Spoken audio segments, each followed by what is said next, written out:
2024 లేదా 25లో డిగ్రీ లేదా బీటెక్ చదివారా? సాఫ్ట్‌వేర్ జాబ్ కోసం ఎదురు చూస్తున్నారా? అయితే కోడ్ జ్ఞాన్ 100 డేస్ కోర్సులో చేరండి, జాబ్ సాధించండి.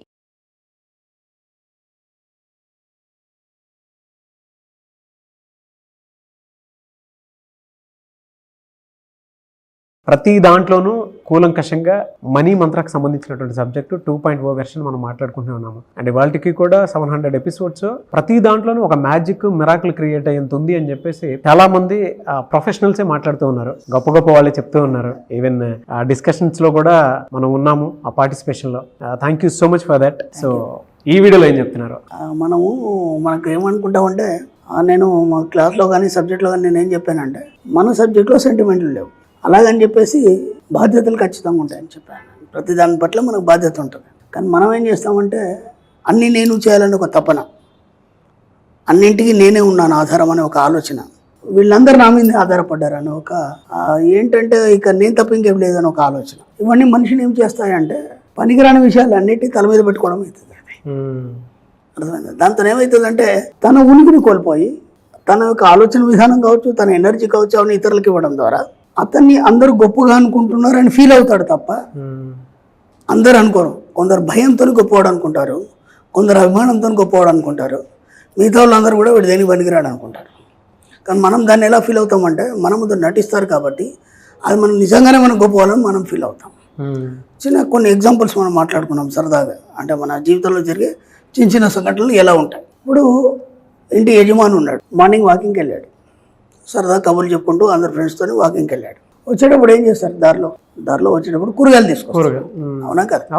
వచ్చేటప్పుడు మా మార్కెట్ పోయి కూరగాయలు తీసుకొస్తారు, ఓకేనా? ఇంకా మళ్ళీ ఆవిడ ఫోన్ చేస్తారు, వచ్చేప్పుడు పాల ప్యాకెట్ తీసుకురండి, ఓకేనా? పాల ప్యాకెట్ కూడా తీసుకొని పోతాడు. దాదాపు నీకు 40-50 సంవత్సరాలు వచ్చినాయి, రిటైర్ కూడా అయినావు, ఇప్పటికి ఇంకా కూరగాయలు నువ్వేమో వస్తావు. అర్థమైందా?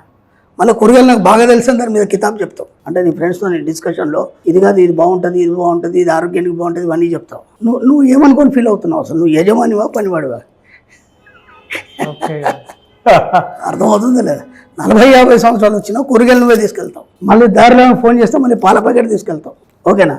ఆ తర్వాత వాటర్ లేకపోతే వాటర్ బాటిల్ ఇప్పటికీ మోసుకొని పోతావు భుజం మీద. నువ్వు పనివాడివా లేకపోతే యజమానివా? ఫస్ట్ అది ముందు డిసైడ్ చేసుకోండి. యజమానం అనేవాడు ఎవరికి సలహాలు ఇవ్వడు, అర్థమైందా? అవును, ఆర్డర్ చేస్తాడు, అంతే, ఆర్డర్ చేస్తాడు, సలహాలు ఇవ్వడు, దేని గురించి డిస్కషన్ చేయడు. కానీ మీరేమనుకుంటున్నారంటే నేను యజమాని ఫీల్ అవుతున్నారు, మీరు యజమాని కాదు, మీ ఇంటికి మీరు ఒక పనివాడని నేను చెప్తున్నాను. మన సబ్జెక్ట్ ప్రకారం మీకు ఇది కొంచెం చివుగా అనిపించవచ్చు, ఒకసారి ఆలోచించండి. ఈ 40-50 సంవత్సరాల్లో మీరు ఎంతో సంపాదించారు, ఎన్నో లక్షలు ఖర్చు పెట్టారు మీ కుటుంబం కోసం, అప్పులు చేశారు, ఎన్నో అవమానాలు పాలైనారు. ఇంటి వాళ్ళకి తెలియదు, బయట మీరు అప్పు తీసుకున్న దగ్గర వాడు ఎన్ని మాటలు అన్నాడు మీకు తెలుసు, టైం ఇవ్వకపోతే అవన్నీ మీరు ప్రతిదీ ఇంట్లో చెప్పలేరు కదా. అన్ని అవమానాలు భరిస్తూ అంతా చేస్తూ ఇప్పటి వరకు కూడా ఒక ఫైనాన్షియల్గా మీరు సెటిల్ అయింది లేదు. ఫైనాన్షియల్గా సెటిల్ అయితే కూరగాయలు మీరు తీసుకెళ్ళే అవసరం లేదు, ఎందుకంటే మీ పనులను పెట్టుకుంటారు, ఒక వర్కర్ని, ఒక ఎంప్లాయీని పెడతారు. మీరు ఎంప్లాయ్మెంట్ కల్పించాలని చెప్పాను నేను, అర్థమైందా?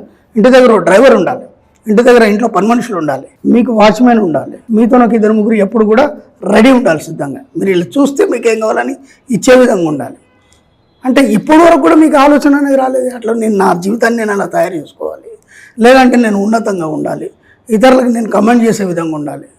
నేను మన సబ్జెక్ట్లో నేను ముఖ్యంగా అదే చెప్తాను, నువ్వు ఎవరు చేయ కింద పని చేయొద్దు, 2 ఇతరుల మీద కమెంట్ చేసే స్థాయిలో నువ్వు ఉండాలి. అంటే నువ్వు ఒక కంపెనీ ఎంప్లాయర్, ఒక కంపెనీ ఓనర్గా ఉండాలి, అర్థమైందా? ఆ స్థాయిలో ఉండాలని నేను 100 సార్లు చెప్పినా మీరు ఇప్పటికేమనుకుంటారంటే ఇది నా బాధ్యత, కూరగాయలు తీసుకెళ్ళడం బాధ్యత. అది ఒకసారి ఆలోచించి, అది ఎంత సిల్లీ, అది కూరగాయలు తీసుకోవడం బాధ్యత ఎట్లయితుంది, అవునా కానీ? నేను అదే చెప్తున్నా. అంటే ఇది మీరు చెప్పేటప్పుడు చాలా పెద్ద పిక్చర్ ఒకటి గుర్తొస్తుంది నాకు. ఎలానంటే ఇప్పటికీ అదే పని మనం చేస్తూ ఉన్నాము అని అంటే మనల్ని మనం మోసం చేసుకుని బ్రతుకుతున్నాం అని అర్థం. రెస్పాన్సిబిలిటీ అనేది ఏ విధంగా ఉంటుంది అని అంటే ఆ ఓనర్షిప్ని తీసేసుకొని మనం ముందుకెళ్ళే విధంగానే ఉండాలి, కానీ అక్కడే మనం ఉండకూడదని చెప్పేసి చెప్తున్నారు, చాలా క్లియర్గా చెప్తున్నారు. నేను అదే చెప్తున్నా, ఏంటంటే నువ్వు ఓనర్ అన్నప్పుడు ఓనర్లాగా ఉండాలి, యజమాని అన్నప్పుడు యజమానిలాగా ఉండాలి. నువ్వు ఇంట్లో మొత్తం అన్నిటికీ పనుడు అయిపోయినావు, ఒక వైరు పని చేయట్లేదు, నువ్వే స్టూల్ వేసుకుని ఎక్కుతావు, దాన్ని తీస్తావు, నువ్వు అనుకుంటావు అది బాధ్యత అనుకుంటావు, అర్థమైందా? కానీ అప్డేట్ అవ్వలేదు, అక్కడే ఏదో అందుతలేదు, ఏమండి అది తీసి ఉండంటే తీసేస్తావు. స్టవ్ చిన్న డిస్టర్బెన్స్ అయింది, పక్కన జరిగి నువ్వే రిపేర్ చేస్తావు, వాళ్ళందరూ ఎందుకున్నారు అంటే నువ్వేమనుకుంటున్నావు అంటే ఇవన్నీ బాధ్యతలు, నా బాధ్యతలు నేను చెయ్యాలి, నేను చేయకపోతే ఇంకొకటి చేస్తాడు. ఫస్ట్ ఎక్కడ మీరు మిస్టేక్ చేశారంటే సెంటిమెంట్ అనే దగ్గర మీరు పడిపోయినారు. సెంటిమెంట్ ఉంటే ఏమవుతుంది, మీరు బానిసలు అయిపోతారు. ఓకేనా? అది లేకుంటే ఏమవుతుంది, ఓనర్లు అయిపోతారు. కాబట్టి ఇవి చూస్తే వినడానికి చాలా సిల్లీగా ఉన్నాయి. ఈ వీడియో వినేటప్పుడు కూడా మీకు నవ్వు రావచ్చు, ఎందుకంటే మీ యొక్క ఒరిజినాలిటీ నేను బయటపెట్టాను కాబట్టి. కానీ మనతో మనం మాట్లాడుకునేటప్పుడు కరెక్టే కదా అనిపిస్తుంది. వాస్తవాలు కదా, ఈ వీడియో చూస్తున్నప్పుడు నిజంగా కూడా అరే ఇన్ని రోజులు ఇవన్నీ చేశాను చేయొద్దని అంటారా. ఇప్పుడు సపోజ్ ఏదో కూరగాయల అవసరం లేకపోతే ఇంకేదైనా అవసరం ఉంది.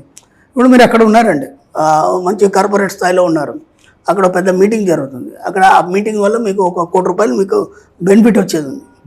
సడన్గా ఇంటి దగ్గర మీ ఆవిడకి బాగాలేదు లేకపోతే పిల్లాడికి బాగాలేదు, ఏమండి మీరు ఇది అని చెప్పగానే మీరేం ఫీల్ అవుతారంటే నేను లేకపోతే వాడు తినడు, నేను లేకపోతే ఇది కాదు అని చెప్పేసి అంత పెద్ద ₹1 కోటి ప్రాజెక్ట్ వదులుకొని రారు కదా.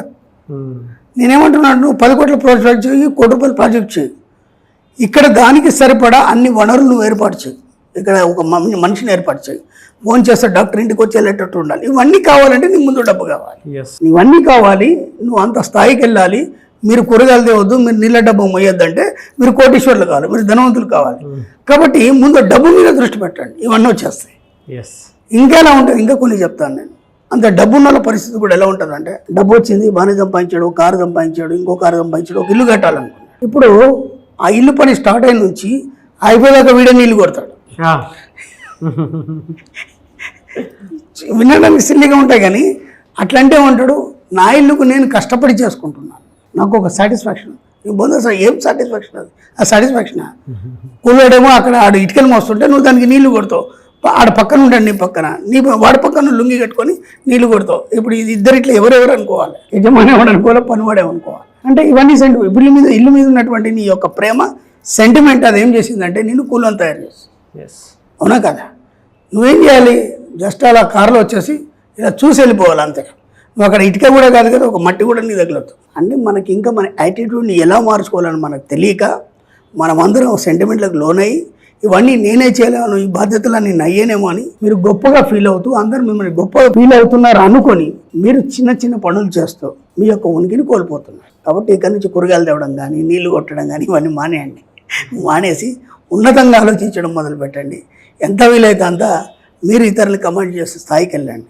ఇవన్నీ రావాలంటే ముందు డబ్బు సంపాదించండి, ఆటోమేటిక్గా అన్నీ వచ్చేస్తాయి. Really fantastic and anyway sir, thank you so much doctor Sriyacharya Darshan Swamy గారు.